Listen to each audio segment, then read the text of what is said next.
Hey everybody, Tekking101 here, and welcome back to yet another list I have created showcasing some more interesting and unusual Pokemon names. Now, before we get into it, let me just establish a little bit again that this is not me poking fun at Japanese culture. This is not me making fun of the way that these names are romanized into English, because here's the thing.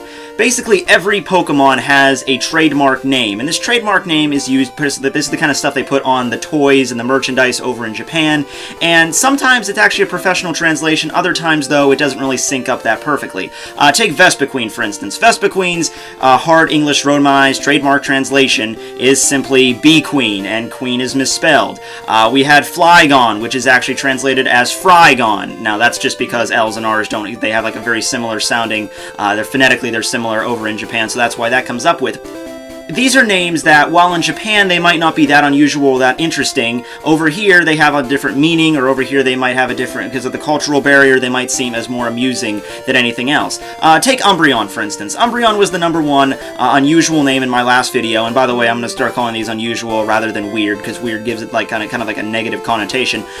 But anyway, Umbreon was #1, and his romanized English name was Blackie. Now, it was actually taken from two words. It was taken from black and lucky, which in Japan, that might not be that big of a deal, but if you bring it over here, and there's kind of a big of a race issue, so that's how that goes. Also, that's another thing is, I'm going to be including the reasoning why it's named what it's named in Japanese culture, as well as why it's funny in American culture, because that's something else I left out here. You can find out complete lists of this on Bulbapedia. I'll put the link in the description below, exactly the list of all these. There's a lot of Pokemon names that, especially from Gen 1 for some reason, that have very short one-word names. For example, last episode we did Magnemite, who was just named Coil.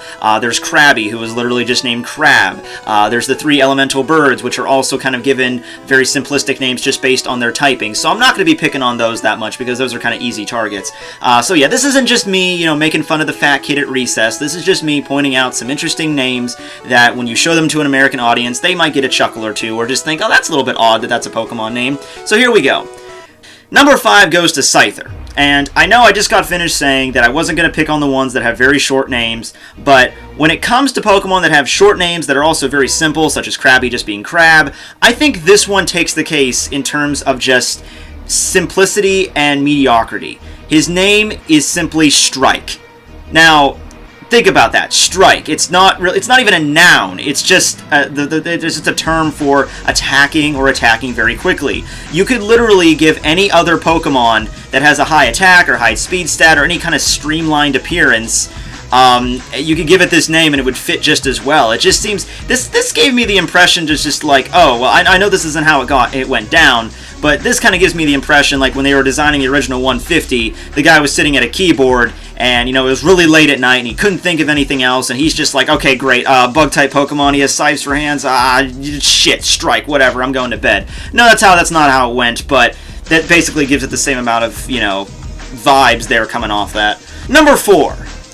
Pidgey, his name being Popopopopo. Now, this is an example of an onomatopoeia, and a lot of Pokemon have this. Even in the English translations, they have this. They take the sound that the animal, like the animal that exists in our world in the wild, and they convert that into the Pokemon name. Take Hoot Hoot, for example. Hoot Hoot, obviously that's the sound that an owl makes. It's an onomatopoeia, so they put that as the English translation for Hoot Hoot. Over in Japan, the onomatopoeia for the sound that a bird such as Pidgey would make would be Popopopopo. Now, in American translations, why this is funny, and I guess even in Japanese too, because, DBZ came from Japanese, but over here, we had the abridged series where that comes from, so this just makes it completely terrifying. Hi.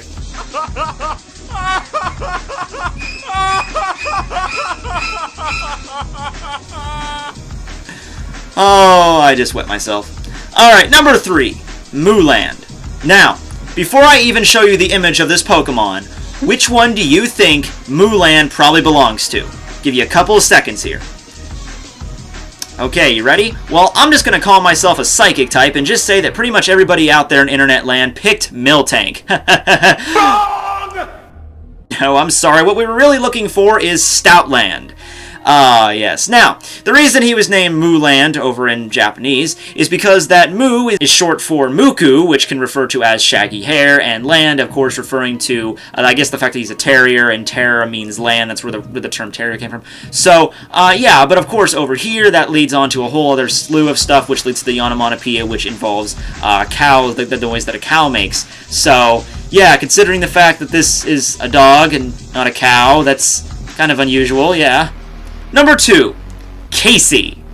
Yes, that's not a nickname for an Abra, although it would be kind of an interesting one to name your American Abra Casey, when in fact the Japanese romanticized word is in fact Casey. Anyway, Abra and Kadabra both have this kind of thing going on here, where they're named after real-life people. Isn't that just weird, Pokemon being named after real people from our world as inspirations? I just can't get over that. That's just so odd. Anyway, the Casey from Abra's name comes from Edgar Casey. He was a psychic from the earlier 20th century, and Kadabra's name is Uri Geller, which also refers to another psychic in more modern days, Uri Geller. And a fun story with Kadabra, there was actually a lawsuit filed against his creation by Uri Geller because he figured it was such a blatant ripoff of himself. So maybe they should have went with another psychic for Kadabra that was also deceased. But yeah, that's the only 2 Pokemon that are like this to my knowledge that have names based off of actual people in real life. I understand why they did it. They're the first psychic types in the Pokedex to my knowledge, I believe. I might be wrong on that, but I'm pretty sure.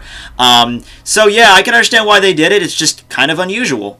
And number 1. Okay, this one doesn't really refer to anything that's, I want to say, odd or unusual. It actually makes a lot of sense once I show you the Pokemon's name. But it's just something that is unusual in the sense that it contains a word that would probably never be used in a children's card game or children's video game series over here in America, because the Pokemon series is always aimed toward children. Even in Japan, it's aimed toward children, but they have a more they have different a different way of how they introduce their children to things. There's cultural norms over there that would seem as very wrong or something that we don't do over here. Like, for example, One Piece. Yeah, One Piece. It's a children's cartoon show and it has women characters dressing like this. Yeah, that would never happen over here in 1,000 years. But that's aside from the point. What I'm referring to here is Houndoom, and Houndoom's Japanese name, which would be Helgar. Does that not sound like an awesome heavy metal band, or I don't know, some kind of 80s Conan the Barbarian type movie? If that was a movie, I would totally go see that shit. Helgar in theaters this winter. Freaking badass, man. So yeah, Helgar. I'm not even going to call him Houndoom anymore. Whenever I get to Karen and whenever I'm replaying Pokemon Crystal or something, I'm calling it freaking Helgar. So yeah, there's my list for today. I hope I didn't annoy you too much. Thanks everybody for the 10,000 subs. So yeah, Tekking101, signing out.